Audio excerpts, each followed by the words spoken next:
नमस्ते बच्चों, आप सबका स्वागत है आपकी 9th क्लास की गणित की वर्कशीट नंबर 31 में। जी हाँ, हम पढ़ रहे हैं कार्यपत्रक 31। आज बात करेंगे सर्वांगसम त्रिभुजों में कुछ और विशेष प्रकार के गुणों की, या कहें कि हमने जो पढ़ा है अब तक सर्वांग समता के नियम, उन कसौटियों को आधार बनाकर कुछ प्रश्न करने की। त्रिभुज की सर्वांग समता की कसौटी आप पहले ही समझ चुके हैं कि तीनों भुजा यदि समान हो एक त्रिभुज की दूसरी त्रिभुज के, तब भी वो सर्वांग सम होती है, या दो कोण और उनके बीच की भुजा, या दो भुजाएं और उनके बीच का कोण, या फिर समकोण त्रिभुज में एक कर्ण और एक भुजा। ये सब हमने पिछली कक्षा में पढ़ा। आइए अब हम त्रिभुजों से संबंधित कुछ और सवालों को समझते हैं। पहला प्रश्न है, एक त्रिभुज ABC की दो भुजाएं AB और BC तथा माध्यिका AD, जैसा कि यहाँ दिया हुआ चित्र में, दोनों चित्र हम फिर एक जगह बना लेते हैं। दूसरी त्रिभुज है PQR, उसकी भुजाएं PQ QR तथा माध्यिका है PN। माध्यिका मतलब जो शीर्ष से सामने वाली भुजा के मध्य बिंदु पर मिलती है, जैसे आपकी ये रेखा, ये माध्यिका कहलाती है। ठीक है, तो हमें यहाँ बताना है, दर्शाइए कि ABD सर्वांग सम है PQN के, और फिर ABC सर्वांग सम है PQR के। पहले एक बार ABD के बारे में, जो छोटी त्रिभुज है, उसके बाद पूरी त्रिभुज के बारे में। तो यहाँ सर्वप्रथम हमें क्या करना होता है कि हल में दिया हुआ है वो लिख देंगे। हमें क्या दिया हुआ है, ये त्रिभुज ABC और त्रिभुज PQR में AB PQ के समान है, BC QR के तथा AD PN के। ये जो सवाल में यहाँ दिया होता है, ये सब हम यहाँ से लिख देते हैं। अब जो दर्शाइए ये हमें सिद्ध करना है।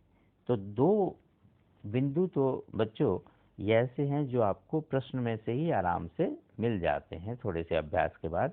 तो समझ लीजिए कि आधे अंक तो आपको यहीं से मिल जाते हैं। अब थोड़ा सा काम और करना है, हमें सिद्ध करना है ABD सर्वांग सम PQN और ABC सर्वांग सम PQR। आइए उत्पत्ति लिखें। तो क्या क्या गिवन है, हम किस तरह से कार्य करते हैं, आइए समझ लेते हैं दोनों को एक साथ बनाकर। ये आपके पास दो त्रिभुज है PQR और ABC। PN यहाँ आपकी माध्यिका है। तो हम क्रमवार चलते हैं। हमारे पास जो त्रिभुज है उसमें तो AB और PQ दोनों समान हैं, आप ये ध्यान रखें। दूसरा BC और QR समान है। ठीक है, ये आपका यहाँ दिया है AB और BC, दूसरी किसका है PQ और QR। ये सब हमें दिया हुआ था जो हमने लिया है अभी। तीसरी बात हम बात करें कि ये माध्यिका है, ये भी समान है। तीन बातें हमें दी गई थी, फिर से देखें, PQ और ये AB। ठीक है, ये जो भुजाएं हैं ये समान दी हुई हैं। उसके बाद जो ये BC है और साथ में QR। इसके बाद हमें माध्यिका AD और PN, ये भी आपकी क्या है, समान है। इसके अब हम जो बात करेंगे, यदि हमारे पास BC पूरा QR के समान है तो उसका आधा भी समान होगा, जो यहाँ लिखा हुआ था ये वाली रेखा में। BC और QR अगर बराबर है तो उनके आधे भी क्या होंगे, बराबर।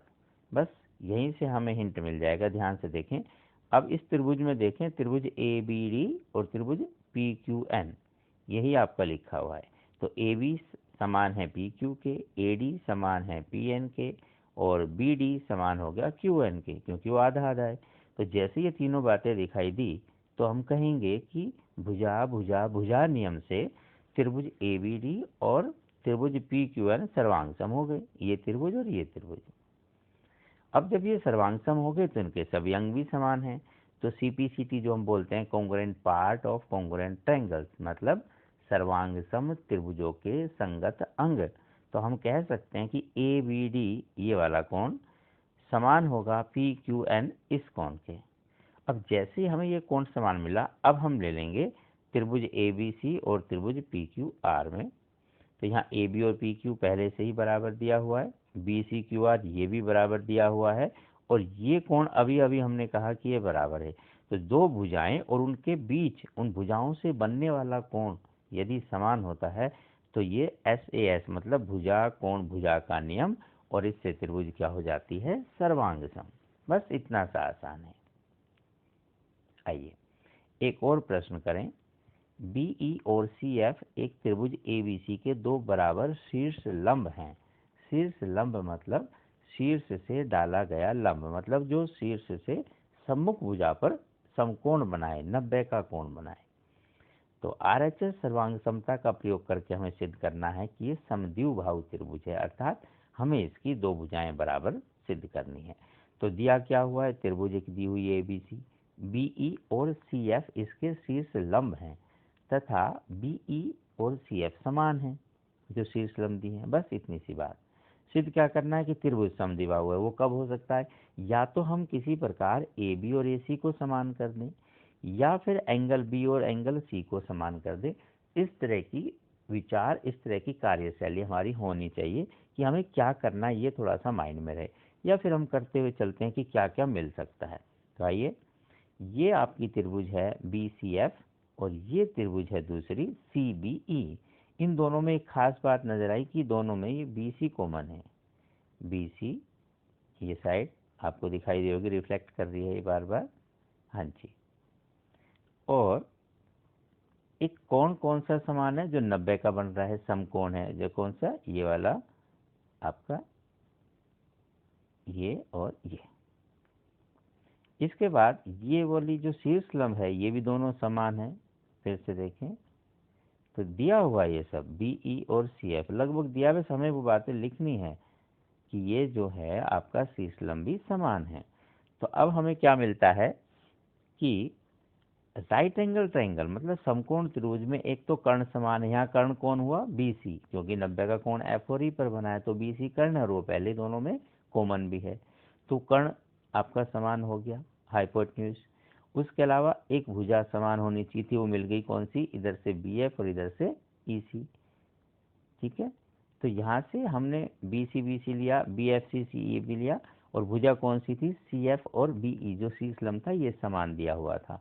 तो हम RHS नियम से कह सकते हैं कि BCF और CBE सर्वांग सम हो गए। और जब ये सर्वांग सम हो गए, ये वो दोनों त्रिभुज, ठीक है, ये आपको छायांकित करके दिखाया, ये त्रिभुज सर्वांग सम हो गए। तो इनके सभी अंग बराबर है, तो इनका कोण B और इनका कोण ये C, ये भी आपस में क्या होगा, समान। और किसी त्रिभुज में अगर दो कोण समान हैं तो उनकी सम्मुख भुजाएं बराबर होंगी, इसलिए वो समद्विबाहु त्रिभुज कहलाता है। तो बस इस त्रिभुज की यही बात है। ये लास्ट में लाइन, तो जैसे ये कोण बराबर है तो ये भुजाएं बराबर होगी और ये समद्विबाहु त्रिभुज हो जाएगा। अब आपके पास अभ्यास के दो प्रश्न हैं।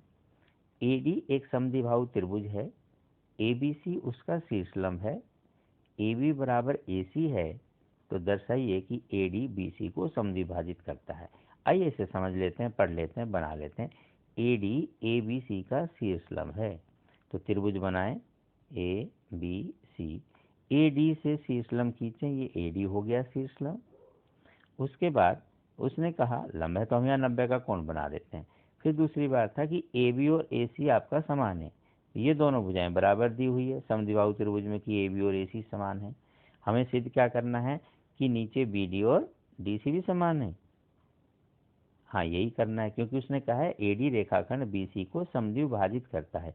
समद्विभाजित करने का मतलब है कि ये इसे दो बराबर भागों में बांट रहा है। इसका मतलब BD और DC या CD जो भी आप कहें ये समान होगा।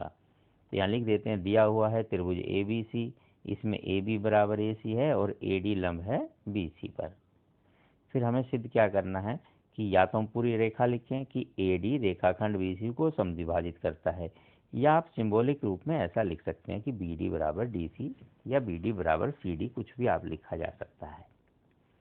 तो त्रिभुज ABD और त्रिभुज ACD में, ये वाली जो दो त्रिभुज हैं, इसमें आप देखेंगे क्या क्या है। तो एक बार पूरा पढ़ लेते हैं फिर लिख लेते हैं। देखिए AB और AC तो समान है, दिया हुआ है, और AD कॉमन है, और 90 का कोण भी हो गया। तो ये तो राइट एंगल ट्रायंगल ही बनी, समकोण त्रिभुज। उसमें एक कर्ण समान है, यहाँ कर्ण कौन है, एक त्रिभुज में AC कर्ण दिखाई देगा, एक त्रिभुज में AB कर्ण दिखाई देगा। और एक भुजा कौन सी समान है, जो AD है। बस ये दो छोटी छोटी बातें हम लिखेंगे। तो AB बराबर AC दिया हुआ है। उसके बाद ये दूसरी भुजा, ये देखें रिफ्लेक्ट किया आपको सिर्फ दिखाने के लिए, ये रहा AD और ये आपके पास लिख दिया AD बराबर AD, AD बराबर AD, ये आप देख सकते हैं। इसके बाद हमने लिखा ADB ADC एंगल है, कौन बनाएंगे इसे। ADB 90 का कोण है, ADC भी 90 का कोण है, लिख सकते हैं 90 का कोण है, दिया हुआ है C स्लम है तो 90 का कोण हुआ। अब ये त्रिभुज सर्वांग सम हो गई। ABD और ACD नाम कैसे लिखते हैं, या तो हम आरंभ में ध्यान दे लें या फिर देखें कौन सी भुजा है उसके हिसाब से नाम, जैसे पिछली कक्षा में सिखाया था, तो आप अच्छे से नाम लिखें। अब जब ये RHS का नियम है, ये हम साथ लिख देंगे। और यहाँ BD ये वाली अगर है तो उधर से क्या पढ़ा जाएगा, CD को हम CD लिखें, बाद में चाहे आप DC भी कह सकते हैं। तो BD बराबर CD समान हो गया। इसका मतलब हुआ कि AD BC को समद्विभाजित करता है, यही हमें सिद्ध करना था। ठीक है, आइए दूसरा क्वेश्चन था, त्रिभुज ABC और त्रिभुज DBC एक ही आधार BC पर बने दो समद्विबाहु त्रिभुज हैं, जैसा कि चित्र में दिखाया भी है। AD बढ़ाने पर BC को P पर मिलता है। तो हमें दर्शाना है कि त्रिभुज ABD सर्वांग सम है त्रिभुज ACD के। तो यहाँ दिया हुआ है त्रिभुज ABC, उसमें दिया हुआ है त्रिभुज BDC भी है, और दोनों ही त्रिभुज समद्विबाहु त्रिभुज हैं। सिद्ध क्या करना है कि ABD और ACD सर्वांग सम है, ये सिद्ध करना है। आइए यहाँ जगह कम है, आगे बना लेते हैं। तो ये त्रिभुज है, दोबारा से बनाएं ABC, और दूसरी है ये वाली BDC, ये दोनों ही त्रिभुज समद्विबाहु है। तो यहाँ पर, और दोनों BC के एक तरफ बताया तो हमने इस तरफ ले लिया, जैसा कि चित्र में भी था। नहीं दिया होगा तो आप खुद बनाएंगे। तो ये हमें AD को आगे मिलाया, इसका नाम रख दिया P। अब हमें ये और ये समान दिया हुआ है क्योंकि समद्विबाहु त्रिभुज है, ध्यान से देखें। अच्छा, BDC भी समद्विबाहु त्रिभुज है तो BD और DC भी समान होना चाहिए। तो बहुत ही आसान सवाल हो गया। AB AC समान है, BD DC समान है, और AD दोनों में ही समान है। तो इन दो त्रिभुजों के हम आराम से सर्वांग सम सिद्ध कर सकते हैं। ये AD दोनों में कॉमन है। ठीक है, आइए लिख लेते हैं। तो उत्पत्ति में क्या आएगा, त्रिभुज ये जो हमने शेडेड किया है, तो ABD और त्रिभुज ACD में, तो AB बराबर AC दिया हुआ है क्योंकि समद्विबाहु त्रिभुज है, BD बराबर CD ये भी क्योंकि समद्विबाहु त्रिभुज है, और AD बराबर AD ये तो उभयनिष्ठ है, कॉमन है, दोनों में समान है। तो यहाँ कौन सा नियम लगा, तीनों भुजाएं एक त्रिभुज की दूसरी त्रिभुज की तीनों भुजाओं के समान है। तो आपका कौन सा नियम हुआ, भुजा भुजा भुजा नियम से हम कहेंगे त्रिभुज ABD सर्वांग सम है त्रिभुज ACD के। बस, तो हमें तो यही सिद्ध करना था। देखें कुछ और तो नहीं पूछा था, बस इतनी सी बात ही पूछी थी। अगर कुछ और पूछा होगा तो इसके आधार पर हम और भी बहुत कुछ बता सकते हैं। जैसे यहाँ हम बता सकते हैं कि कोण, ऊपर जो कोण बन रहा है वो BAD कहेंगे तो इधर से CAD कहेंगे, वो भी समान होगा। ऐसे हम बातें बता सकते हैं। तो ये था बच्चों आज की वर्कशीट का काम।